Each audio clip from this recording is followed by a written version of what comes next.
Hi, welcome to this week's Retvlog. This is just a weekly series where I just chat about something to do with Retribution Paladins and World of Warcraft in between when we do the live Ret Q&As, and that is coming up as well. Next Saturday is going to be the next live Ret Q&A where we could be talking about anything that's related to Rets to do with Legion in particular. And Taurus, Burning Throne, I imagine is going to be discussed there, as well as what might be coming in Battle for Azeroth, with potentially news of the beta coming out at some point soon. That's going to be Saturday the 23rd of December, 7 PM UK time. This thing tends not to go along as long quite as the Tuesday discussion. It can last anywhere between 1 and 2 hours, usually around about an hour and a half. So join me then. If you can't join me then but you want something bringing up, put a question down in the comments below and I'll bring that up then as well. So on to today's topic, which is going to be, what could Blizzard do for Battle for Azeroth? Now, people have been asking me what would I like to see with Ret Paladins for this one. It's always a very tricky one. What I don't want to do is just redesign the class. It's like, this is how I would design it, especially as it would be largely untested and unsimmed. And people do that. You know, I sometimes get people who will send me a link and they go, okay, I've come up with these ideas, tell me what you think.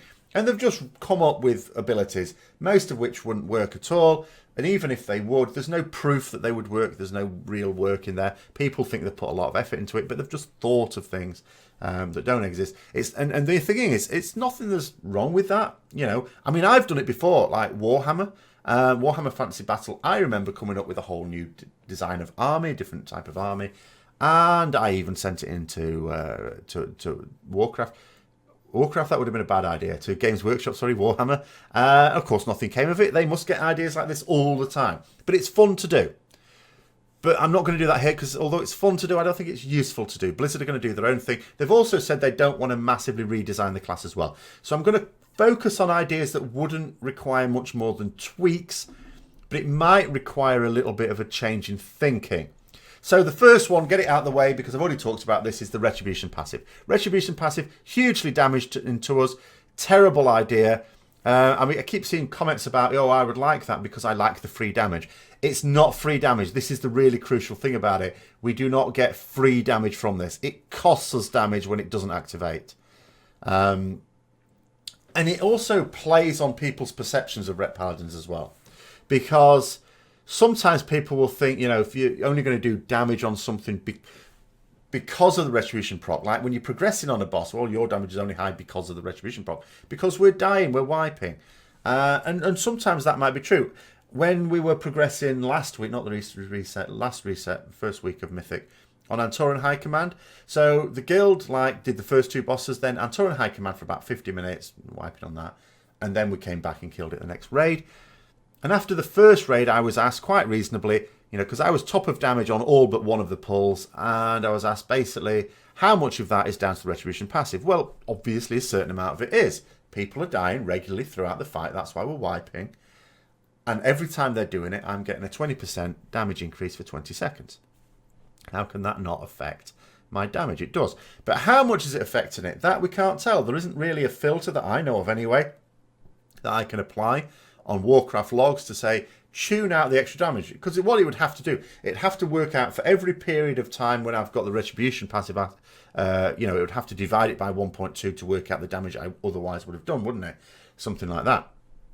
It's not worth Kira's time doing that on Warcraft logs. There isn't a facility to do that as far as I know. I'm not doing it manually because that's, you know, you could do, I suppose, but I'm not doing that. So it's very difficult to actually know where you are.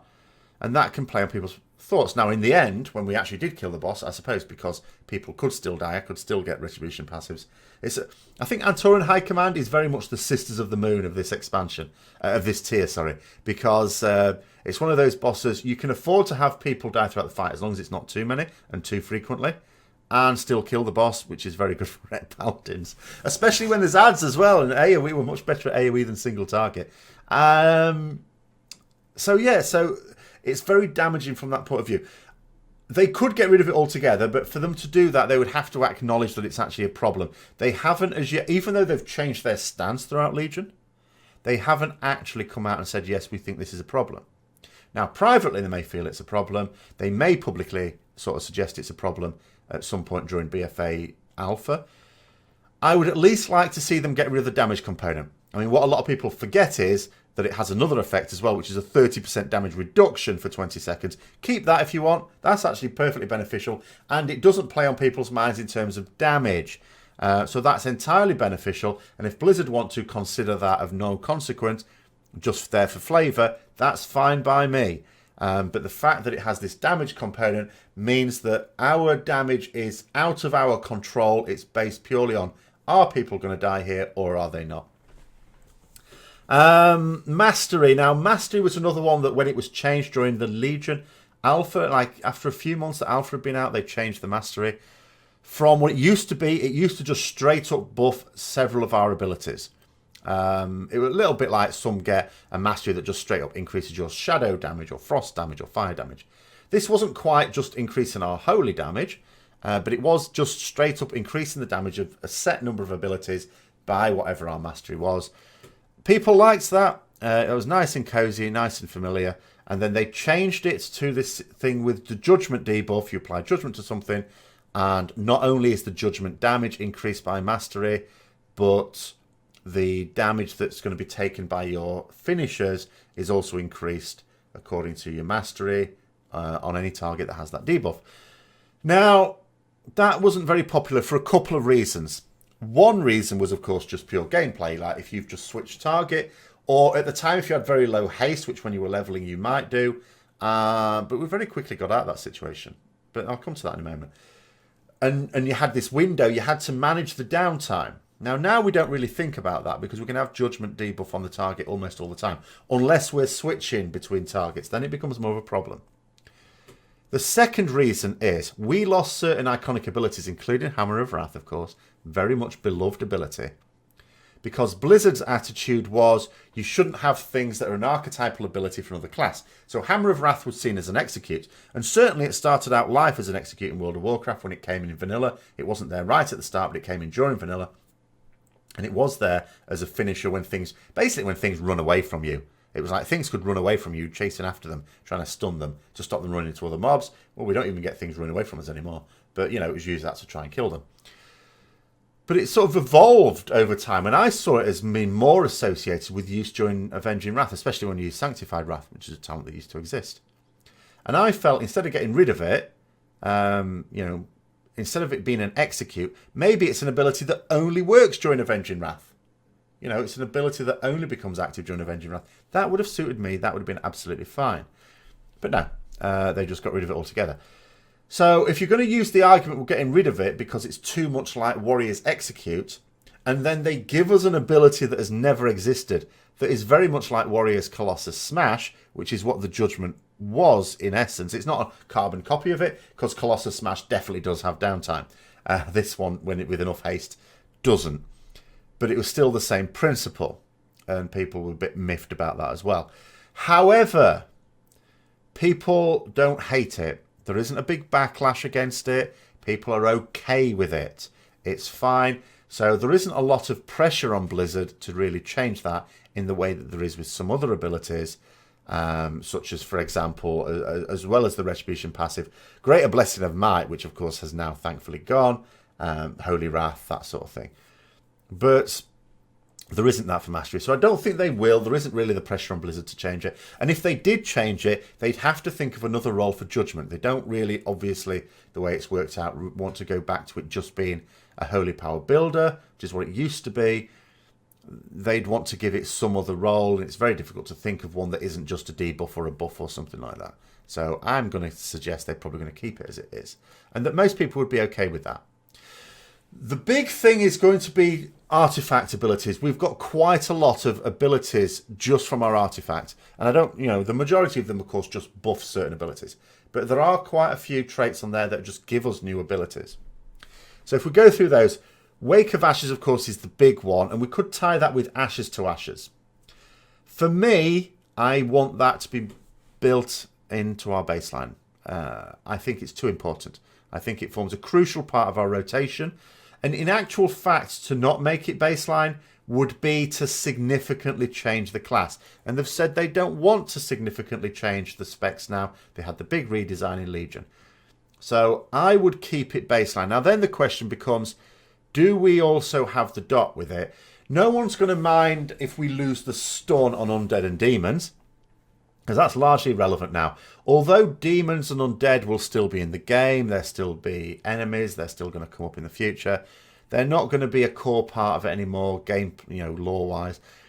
Undead have not been as big a feature ever since Wrath of the Lich King, you could argue. Now demons will not be as significant an enemy after the defeat of the Legion. So, yeah, we don't mind the ones that just affect undead and demons. The turning into ash, the stunning, all that sort of thing can go away. That's no problem. But I would like to keep the ability itself. The 5 Holy Power for a start makes building up Crusade very quick. Now, we don't know where Crusade is going to be in BFA, but nonetheless, just the idea that we can have this to generate a lot of Holy Power at the start of a fight or the start of an Avenging Wrath is really useful. Also, the cone effect, the actual damage in the dot is good as well. Again, the slow, I think you could easily lose. I don't think anyone would miss the slow. Can actually be annoying sometimes. Sometimes putting having an ability that does a slow that's incidental can actually be annoying at times as well. So we can certainly do without that.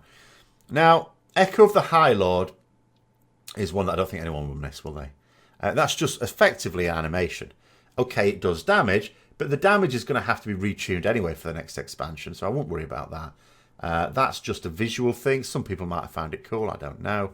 But again, I don't think there's any compelling reason to retain Echo of the High Lord. I would just quietly get rid of that.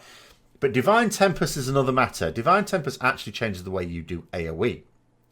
Old style, original style Divine Storm is just going to do its damage 8 yards around you.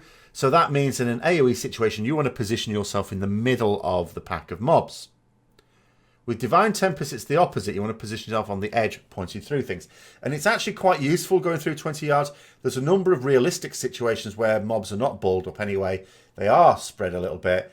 And there's some ability to get damage on more mobs if you can just see the channel to go through and move yourself to the edge of that. And Tauren High Command, which is a fantastic fight for pointing out a lot of things to do with Rets. Situations there where you could be on the boss and you can have the ads up. And then there might be bats a little way off, but certainly within 20 yards. And by positioning yourselves to go through all those things, you can be doing extra damage to quite a lot of mobs there as well. So Divine Tempest is one that I think would be worth keeping. But not necessarily baseline. But I'm going to come to that when I get to the end of this. Unbreakable Will, I think, was a nice bit of flavour. In fact, if they're going to call things that were just there for flavour and not a big deal, I wouldn't ascribe that description to the Retribution passive. But I might to Unbreakable Will. Sometimes it's useful. A lot of times when you get stunned in a PvE encounter, the stun doesn't actually last for that long. An Unbreakable Will won't break you out until you've been hit for 2 seconds anyway.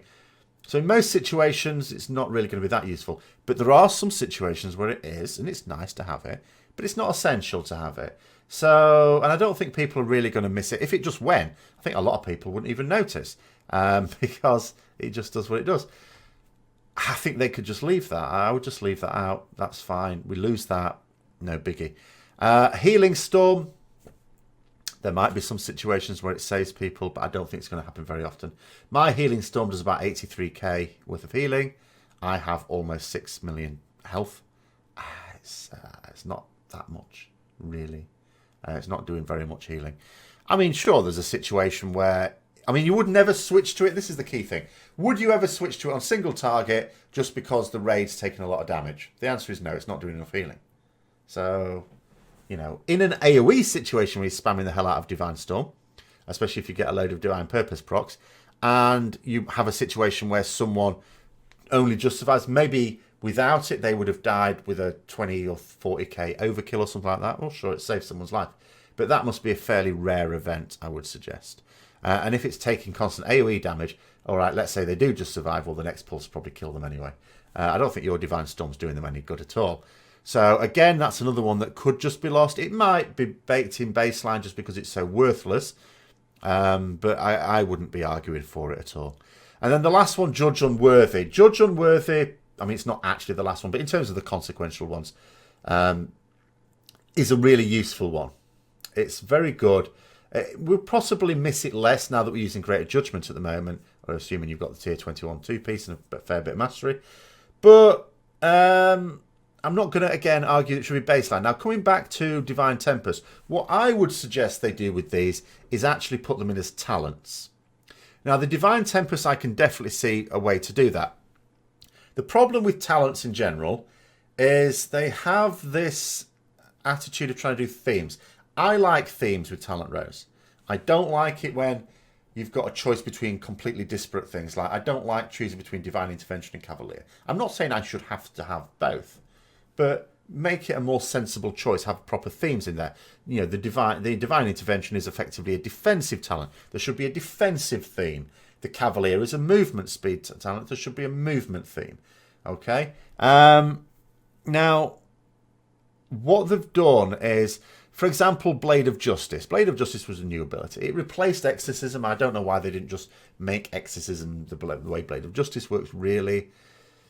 Whatever. But they tried to have 3 different variants of it, which is why we've got Virtuous Blade, Blade of Wrath, Divine Hammer.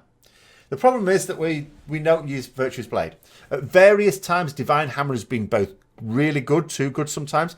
Sometimes it's been good for what it's supposed to be good for, which is AoE. Sometimes not really good for anything. We don't really use Divine Hammer at the moment. But we've never really used Virtuous Blade.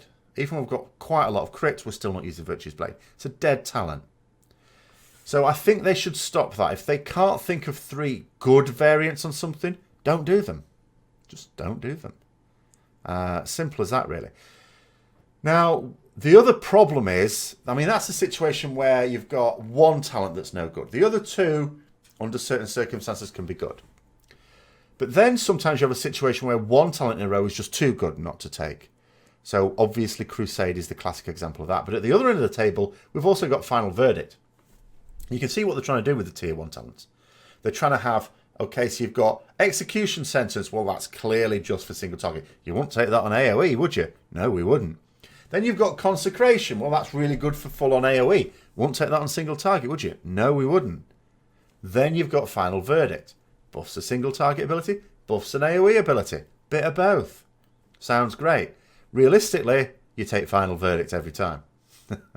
Consecration we took on Tichondrius. That was a theme thing. That was like 1 boss in the whole expansion. There might be other situations where some people, for particular dungeons, might have taken it. I'm not really sure that it would have been beneficial. If it followed you around a bit more, it might be more useful on some dungeons, especially on Fortified or Teaming. But the fact that you have to plant it makes it much less useful. And although on certain situations it could be good, the overall effect is, over the course of a raid fight or of a dungeon, it's not going to be that useful. So people don't really take it. Whereas if they didn't have Final Verdict and they replaced it with Divine Tempest, I think that could work. I could see there being situations where you would take Divine Tempest, maybe sometimes when you take Execution Sentence, of course, on single target bosses, and sometimes when you take Consecration, possibly, because then you've got 3 abilities that might be roughly equal in value to each other in their various situations. Final Verdict is just too strong. And it's no point in just nerfing the ability of it, just the concept of it just really doesn't sit. Because in reality, most situations are a mix of single target and AoE. So you could create a talent there that's for the situations of single target and AoE. Well, that's a lot of situations. Now, the Judge Unworthy, where would you put that if I had that as a talent? That would depend on what other talents they get rid of and put in there as well. You'd obviously have to have that in, again, a fairly inconsequential one. Maybe competing with some of the things like, you could maybe have a miscellaneous one for that one. Maybe competing with something like Eye for an Eye or Justicar's Vengeance, something like that. Get rid of the Hand of Light, which we're not really using anyway. And maybe that would be a better one to put in there. Although, and I know in a lot of situations we would take the Dungeon Worthy, but bear in mind it's only useful when there's going to be lots of mobs about. So it's not that we'd take it all the time. Now, on to the last thing I want to talk about, which is Divine Shield. Divine Shield isn't really talked about a lot, but I see it as a big problem. Now, the thing with Divine Shield is it's just what it has always been. Right from the start, it's an 8-second invulnerability. I can't remember if the timing has always been the same, but nonetheless with a 5-minute cooldown. Now, in vanilla, it was really strong, and it was quite right it had the long cooldown. I mean, I'll give you an example of what I used to use it for that was a very powerful effect. Okay, it's not a game-breaking thing, but it was quite useful. It's just my abiding memory of it. There was two main things, two main Divine Shield memories I have from like vanilla TBC time. So in vanilla Blackrock Depths, when you ran a dungeon, if you were the first person there, what I used to do, you never ran the whole of Blackrock Depths, but sometimes you just want to do the latter bits. That would mean opening the Shadowforge gate, so you need to undo the Shadowforge lock. Now, it was possible to sneak in, go up a little ramp, avoid the fire elemental, drop off the other end, get to the Shadowforge lock without aggroing any mobs as a level 60. And you could undo the Shadowforge lock. Then you couldn't get back without aggroing the mobs. So what you would do instead is you just run out of the dungeon. If you ran out of the instance, the entrance wasn't that far away, then, they would then reset. Everyone else arrives, you're in. The lock's undone, you've saved a bit of time for everyone. But running out wasn't that simple, okay? They would probably beat you up. So what you could do is you could use Divine Shield. You're invulnerable now. Didn't quite last long enough. But immediately you could use then Blessing and Protection. No Forbearance then. And it allowed you to do that. Another thing that was really useful, because that's just mine, that's just like, saving a little bit of time. But one thing that was not uncommon at the time as well, which is a really good benefit of Divine Shield, is boss, you're basically going to wipe. It's a really low percentage wipe, though. Really frustrating. However, what have we got? Oh, we've got a load of paladins that can bubble. And they can finish the boss off. That was not that uncommon. I'm not saying it happened every time you killed a boss for the first time. But it happened several times when I and maybe other paladins were alive using Hammer of Wrath to finish off a boss that was on very low percentage when the last tank died and everyone else was dead. So it was a very powerful ability. The problem is that although in theory the power has remained the same, although it hasn't because there's a lot of abilities just ignore it, in reality lots of other classes and specs have got very powerful defensives now as well, that even if on paper they don't look as strong, are as strong in reality. So take something like Cloak of Shadows, which I keep using as a counterpoint, which only makes you invulnerable to magical damage. Almost every form of fatal damage in the game now is magical. Very little is physical.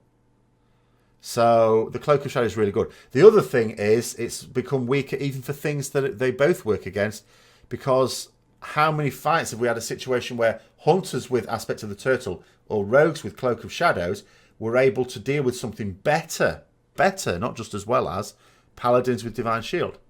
For example, they don't get knocked into other realms on I've completely forgotten the name of the boss. That's how much I hated Tomb of Sargeras. Okay, Engine of Souls boss. Then the Desolate Host. That's it. That's why they've just had to change Varamathras as well, because rogues and hunters were taking the mickey with their defensive in a way that allowed you to cheese a mechanic that they've said, no, we're not having that. So they've basically put a stop to that. So what I would like to see done with Divine Shield is some acknowledgement that other classes, not every other class of course, but some other classes have got super powerful abilities that are on much shorter cooldowns, that realistically work as well. Now, again, we're going to come up with this argument, well, on paper, in this situation, this will actually be better. So here's what my idea would be. If you want to keep Divine Shield as it is with a 5-minute cooldown, fine, do that. But this is what I would do. And again, it comes down to the themes of talent rows. I would have a talent row that amends your Divine Shield. So let's say one ability is just, as it is now, it's Divine Shield, but as well as making you invulnerable, it heals you up as well. Over the course of the 8 seconds, you get an 1/8 of your health every second. So you're healed up to full by the end of it. A bit like the Murky ability. You put the shield on, number 3, put the shield on, heal yourself up. Something like that. Okay, so that's basically Divine Shield as it is now, but it's just going to heal you up. Okay, maybe good for solo stuff, whatever. The thing you take when you want invulnerability. Then let's take a second option. Okay, second chance could be that it only works against magical damage. Okay, so then it can have a much shorter cooldown, can't it? Has a massively reduced cooldown, only works against magical damage. I'll take that, thank you very much. Then we don't need to stack rogues. Third one could be that it is a damage reduction. Okay, not so much a damage absorb, we've got that Shield of Vengeance. So let's say we make it a damage reduction. So instead of invulnerability, it's 40% damage reduction, and again, much shorter cooldown, something like that. In line with where the cooldown that you would have of classes that had a similar ability as well. That way, you've got 3 different versions of it, and you don't have to argue about some hypothetical, mythical situation where it might be better than some other ones. You just create it the same as those ones, and you've got that situation there where you can have you've got much more useful utility in a situation like that as well. So that's what I would do. It would help you have proper themes on the talent rows. Do away with all the themes that you're attempting, but you know not going to work in the long run. And that is something that with just little tweaks, these are all just little tweaks. They're not massive rethinks. They're not massive redesigns. It's the sort of thing that could be done very quickly and easily without a lot of resources. Those are my ideas anyway. Let me know what you think in the comments below. If you've liked it, don't forget to give it a like. It really helps. Subscribe if you haven't already. Don't forget next week, the live Ret Q&A. Join me then if you can. And until next time, I'll see you later.